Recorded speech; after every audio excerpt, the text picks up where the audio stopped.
some of the grants that I'm going to be talking about today are on the smaller end, so sort of £3,000 or up to £3,000. But then we've also just recently issued grants for our London Marathon Charitable Trust, which is us working in partnership with Heart of Bucks and London Marathon, and those grants were up to £20,000. And we've also got some Queen's Institute funding that is going to go up to £20,000 as well. So we try to sort of be a broad funder in terms of what groups are able to apply for. And we, at the moment, we're working in two ways. So we have grants that are going to be available on a rolling basis, so they are assessed as they come in. And then we have others which we have regular grants panels for. And those grants panels take place at set times throughout the year. They used to be on a monthly basis, but we went to every other month or so, just because we feel that that helps groups really and organisations plan out when they're going to have their activities take place, so that it helps them in terms of scheduling. And it also helps us as a funder because we know that we're going to have funding throughout the year rather than necessarily all of the money is going to go in April at the start of the new financial year, and then by the time we come around to November there's nothing left in the kitty, which would be awful. So we also, each year we aim to give out at least £1.2 million each year to the Northamptonshire in grants and bursaries. Now, actually this year, so far, we've given, I think from April to where we are now at the end of July, we've already given out over £1 million, and that is largely due to the National Emergencies Trust and our fund for coronavirus in response and recovery. So this year is an exceptional year for many different reasons. So we'll just go on to eligibility. So how can you be eligible to apply for a grant from us? So like many funders, we like groups to have a constitution or a governing document. So that means that groups have to have at least 3 people who are coming together to agree to oversee the organisation and the project. Now, infrastructure organisations like VIN, like Daventry Volunteer Centre, like Groundworks Northamptonshire, they can all help you with having a constitution or a governing document. On our website, we also do have templates as well. So if you're new and you need to have a look at what a constitution and governing document looks like, you can have a look at a template and use that. And we also want groups to have a bank account and a community group name with at least 2 bank signatories. And we also like to see a copy of your most recent set of accounts, or if you're a new organisation, a bank statement which just shows your information details. And we also ask that if groups are working with children or vulnerable adults, that they've got a policy that covers that. And then also more recently, we have actually started asking groups to also include a policy on equality and diversity.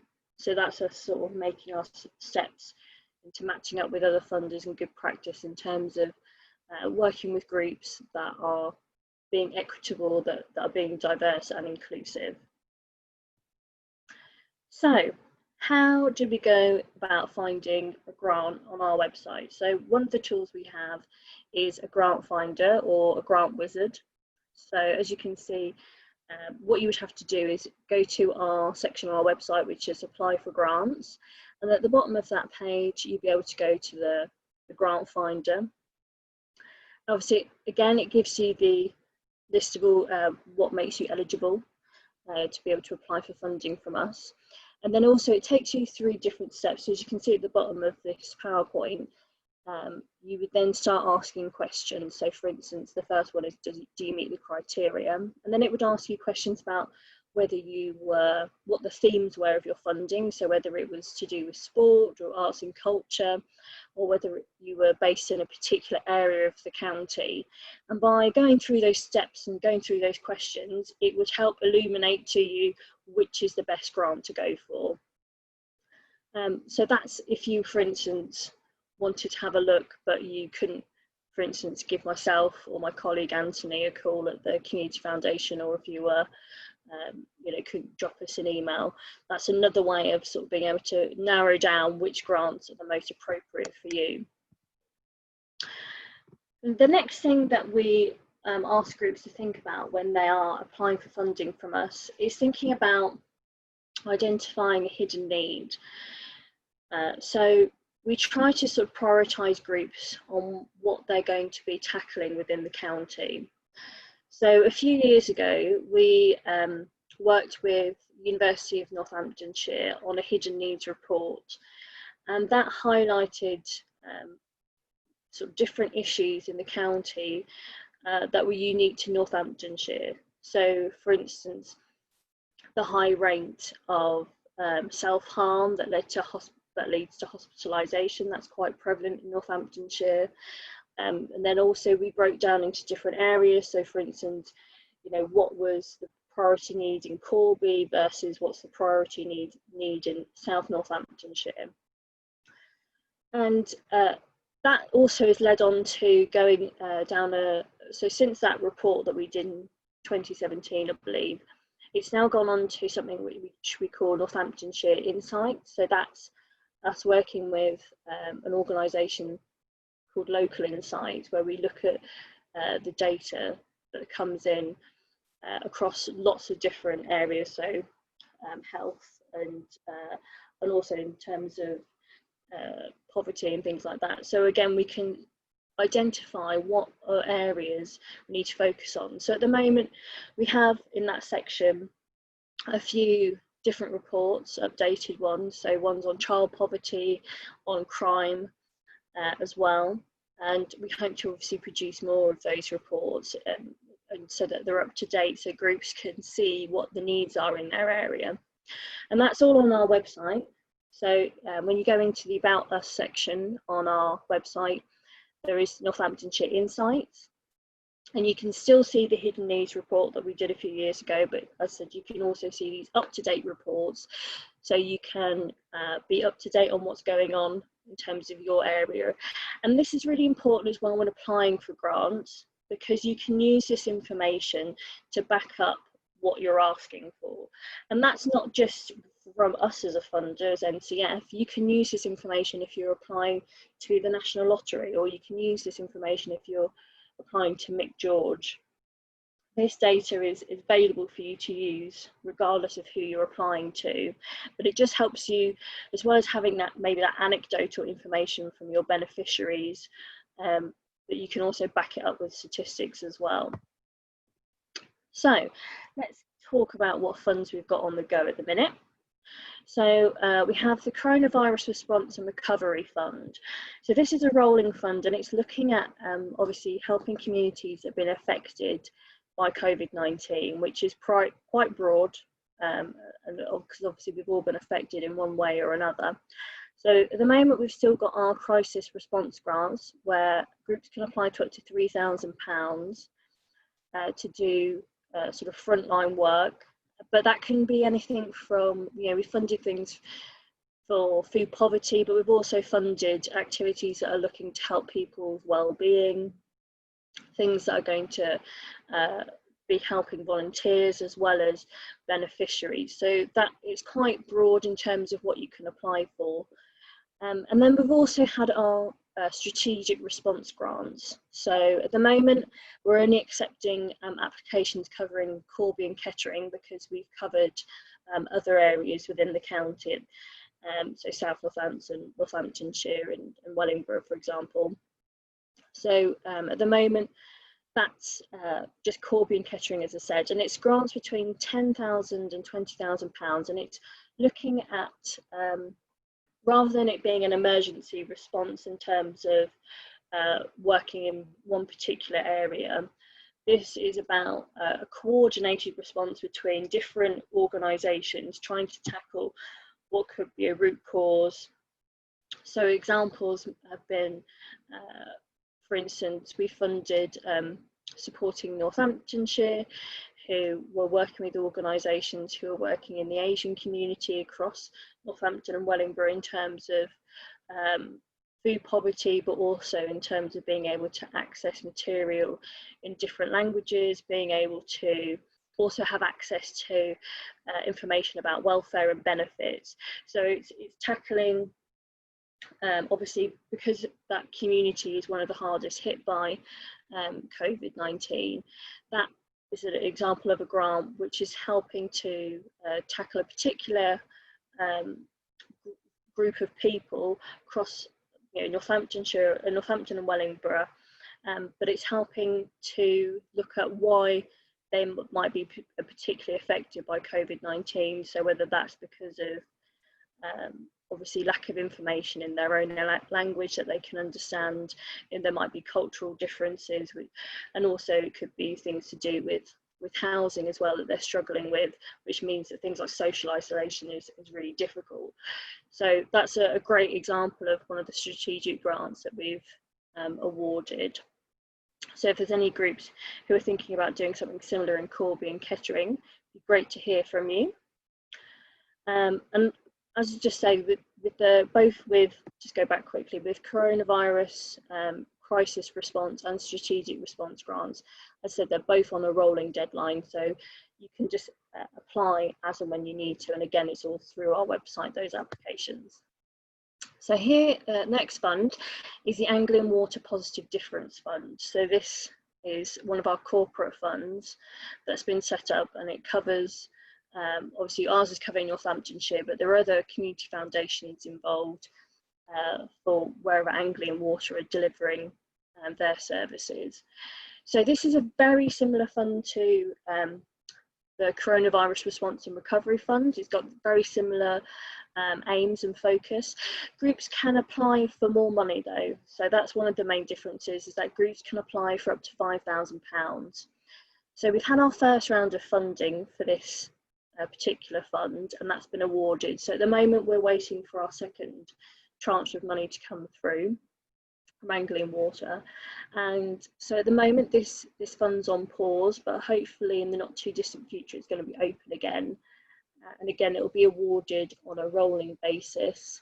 So as and when applications come in, they'll be assessed and awarded. So now we're going to have a chat about our more regular funds that we deliver, and we're trying to deliver those even though obviously we've had this huge sort of unsettling time due to COVID-19. We're still trying to also deliver our regular grants as well. So this is the Margaret Giffen Community Fund. Normally it's a fund that sits behind our general grants programme, but that's on pause at the moment. So at the moment we're just offering the Margaret Giffen Community Fund. So it's for areas that are covering Corby, Kettering and East Northants, and groups can apply for up to £3,000. And it's about tackling disadvantage and poverty in those areas. And we know that obviously there are loads of different ways in which groups can be tackling disadvantage and poverty. So it could be to do with child poverty, food poverty, fuel poverty. It could be whether it's programs and projects that are looking to do more with education and training, or if obviously people are in poverty, it could be finding ways of being able to give people access to free or low cost arts, sport, culture, heritage activities for the family. And it can also be obviously advice and advocacy and support as well for vulnerable residents. So with our regular grants programme, as I said at the beginning, those are through grant panels. So the next next deadlines for the grant panels are the 7th of August and the 2nd of October. So that's something just to have in your diary to have a think about when applying for grants. So for instance, with the 7th of August deadline, the next grant panel would then be September, the end of September. So groups wouldn't necessarily find out if they've got funding or not until the first week or so of October. And so this is where it's really important for organisations to have their sort of thinking caps on in terms of scheduling. When are they thinking about delivering a project? and then when do you need to apply by, to be able to make sure that you've got funding in place that time. So if you're thinking about delivering something in sort of autumn, winter, then you actually need to start thinking about applying for funds now. Another fund that we've got through our regular grants is the Compton Fund for Arts, Culture and Heritage, and that's between £500 to £5,000, and this grant is across the county. So it's for any organisation that's in Northamptonshire, and it can be, obviously, as long as it's within that scope of arts, culture and heritage. It can be for, you know, events. Obviously it's difficult to do, but you know, people might want to put on virtual events that they want to do, or obviously depending how we go in terms of the infection rate and things like that, and restrictions being lifted. Again, there might be more scope for events coming up in the winter in terms of sort of face-to-face events. And we know that there are still some sort of day festivals that are allowed to go ahead. So it's thinking about what you might be able to put on in the next few months. And then the next one that we're looking at is Surviving Winter. So this is a fund that we run that is managed by Northamptonshire Community Foundation, and we also do sort of the fundraising for it. And this is about supporting vulnerable people and older people during the winter months, when if they have fuel poverty, obviously people are at risk of obviously becoming unwell due to lack of heating that is available. And we've also sort of opened it up as well to include homeless organisations, because obviously people who are out on the streets are really vulnerable to the winter months. So what we've been doing to raise money for that is people who can receive money for fuel, but they don't necessarily need it, and so we're asking them to donate it to us, and people have been very generous over the years that we've been running this fund. And this is normally, as you can imagine, it's open for applications towards the end of the year. So I think it's going to be open for applications from September, and then we'll probably start awarding that in the November round, and it goes through to March, as we said. And it's again, we've awarded a range of different activities, so whether it's lunches for older people to attend so that they don't get isolated and that they can still access food in a warm environment during those winter months, or it can be activities, like I said, where you know, homeless centres have opened up during the days to provide people with access to showers and food and clothing and things like that. Oh, my computer has decided to go to sleep. Next one, there we go. So the Queen's Institute Relief Fund. So it's based just in Northampton. So this is a sort of a geographical one. So whereas Margaret Giffen was Corby, Kettering and East Northants, this one is just Northampton based. We are looking to contact the Charity Commission to hopefully in the future maybe open it up to some further areas, but at the minute we're just looking at Northampton. So again, this one was actually, people might remember, it was used to be up to £5,000 so that people could apply for, but that's now been increased to £10,000 to £20,000. So we're realising that obviously, particularly due to COVID-19, that there may be obviously more issues and more need in terms of health and well-being at the moment. So this fund has been upped, and it can be for a range of different activities. So obviously it can be about improving physical health, but also mental health as well. And it can be activities that are working with vulnerable people or those who have got disabilities. And it can also include, you know, as well as sort of maybe what you would automatically think of as like, okay, so like maybe a keep fit class or or maybe a wellbeing class in terms of you know, talking about regulating emotions. It can also be for you know, other ways of improving your health and well-being. So it could be also creative activities as well to support that. So as I said, you know, this is on what that normal deadline of the 7th of August and the 2nd of October. And I'm again happy to look at draft applications. Obviously this is a larger fund. So obviously there might be, you know, some more help needed in terms of being able to articulate the project that you're after. But as long as it's happening within Northampton and as long as it's going towards improving health and well-being, it's, you know, it's worth applying for, particularly if you've got a sort of a larger scale project that you're thinking of. And then we have another one of our regular funds, which is the Northamptonshire Federation of Disability Sport. So this is a small fund. Groups can apply to up to £1,000, and it's for sporting activities that are particularly focused on people who have got disabilities or mental health problems. So this fund is actually decided by Northamptonshire Sport. So they are sort of the fund holders, as it were. So applications come into us and we then pass it on to them to look at and make the decision on. So it has the same deadlines as a grants panel, but the applications don't actually go to that panel. They're sort of talked over between us and, as I said, Northampton Federation of Disability Sport with Northants Sport.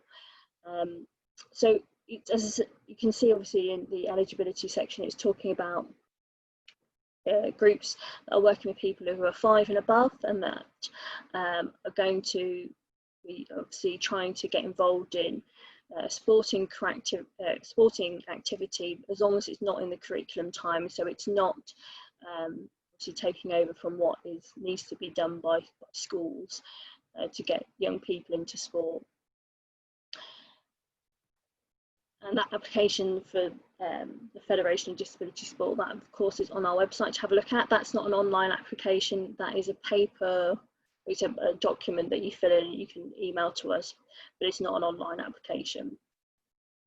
And then we've got our #iwillFund. So this is one of the funds that comes from a national pot that we deliver locally.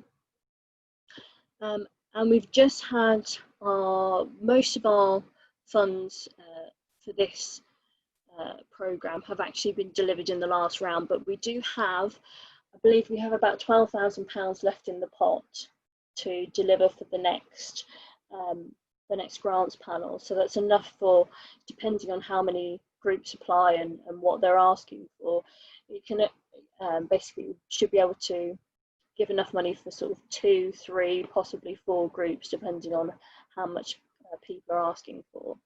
So this fund is about youth social action, and that's a really important part of it. So what we mean by youth social action is getting young people involved in things that are going to better the community. So it could be volunteering, it could be doing things like peer mentoring, it could be fundraising. But the main aspect of it is getting in young people into youth social action.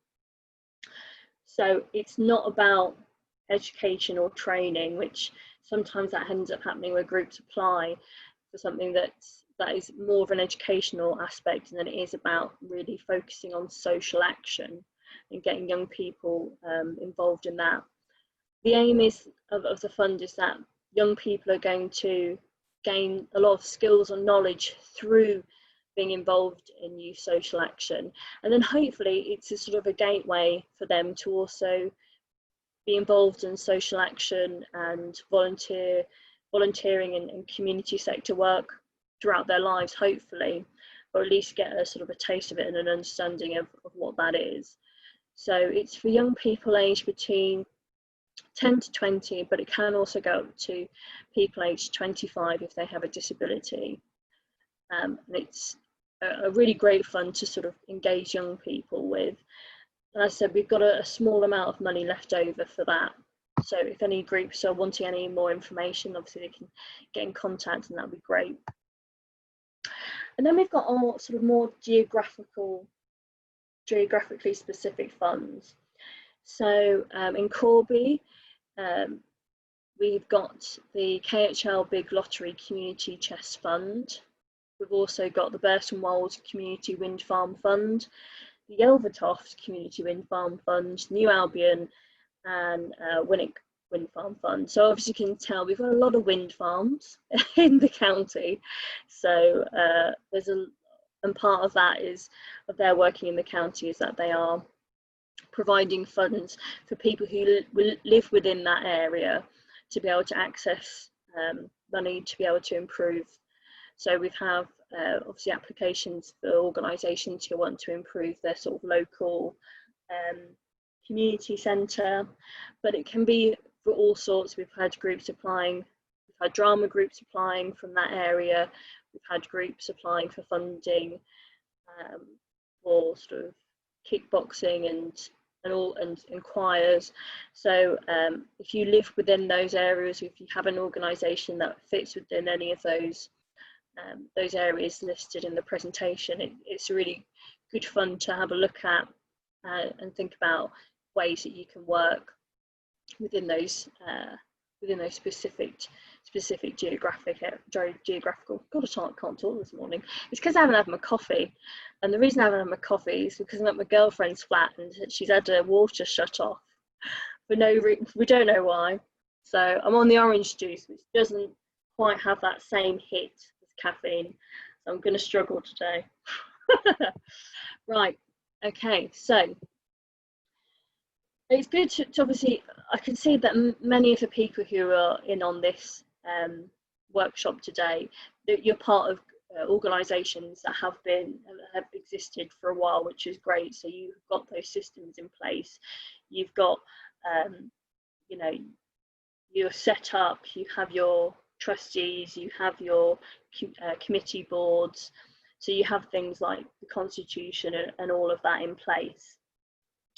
And so it's always good to think about as well, just when you're project planning, thinking about those areas of who am I doing this for, why are we doing it, when are we going to do it, where are we doing it, and how are we going to deliver it, and how are we going to demonstrate the difference.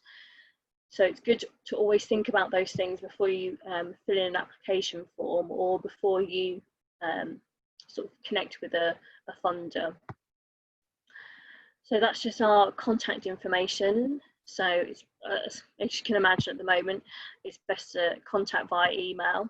So it's my email address on there, as well as my colleague Anthony, who many of you will probably know, and it's got obviously our website and Facebook and Twitter information as well. So that's enough of me gabbing.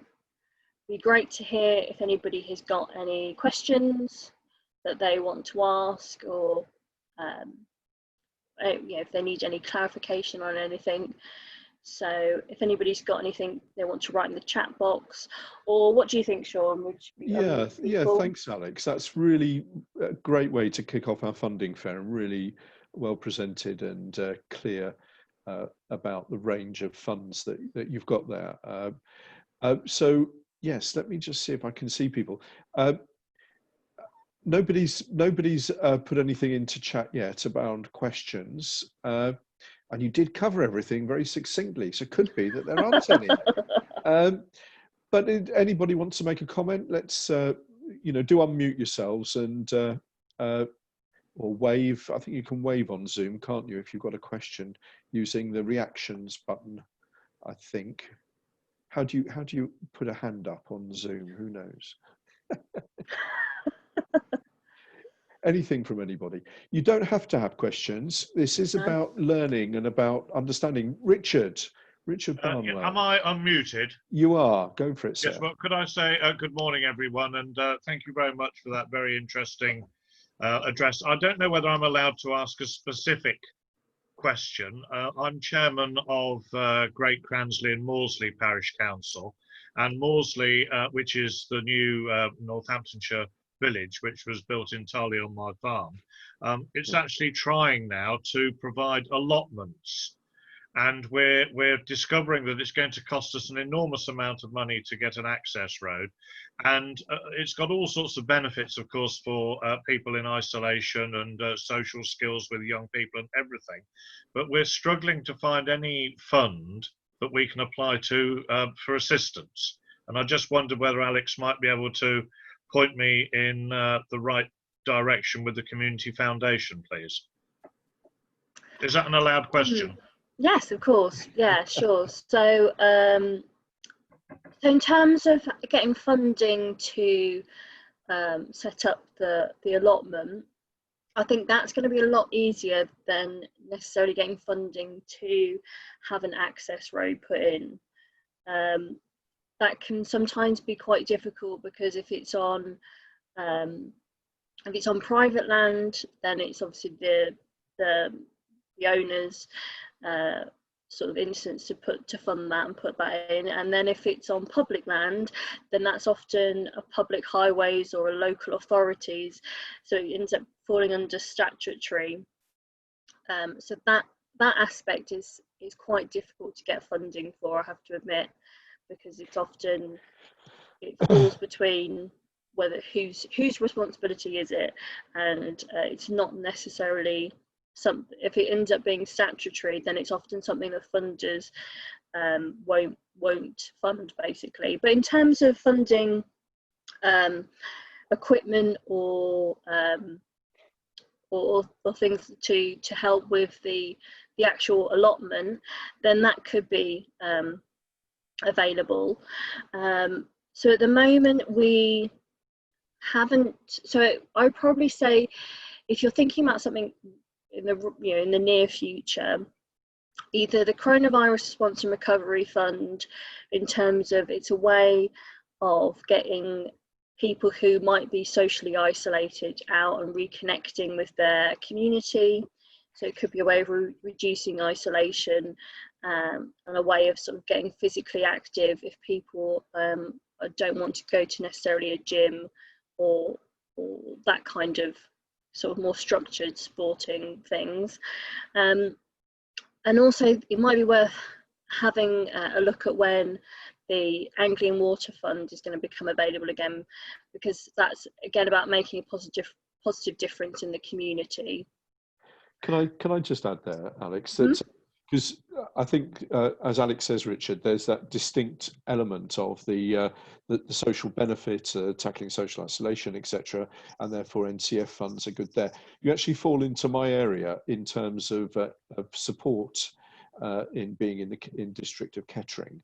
I'd be pleased to talk to you further about that as well. We've had a couple of questions on chat, Alex. Brilliant. At Shire Sound says, is the funding available for CIC organisations as well as charities? Yeah, so we, for CIC, so community interest companies, we fund CICs that are limited by guarantee. We don't fund CICs that are limited by shareholders. Again, it goes back to sort of that not-for-profit organisations that we fund. Yes. So yeah, limited by guarantee. Who's the benefit for, indeed. Yes. Okay, there's another question here. Is there a limit to the amount of grants that you can be awarded, i.e. if you have 2 projects being funded by grants from NCF, can you apply for more?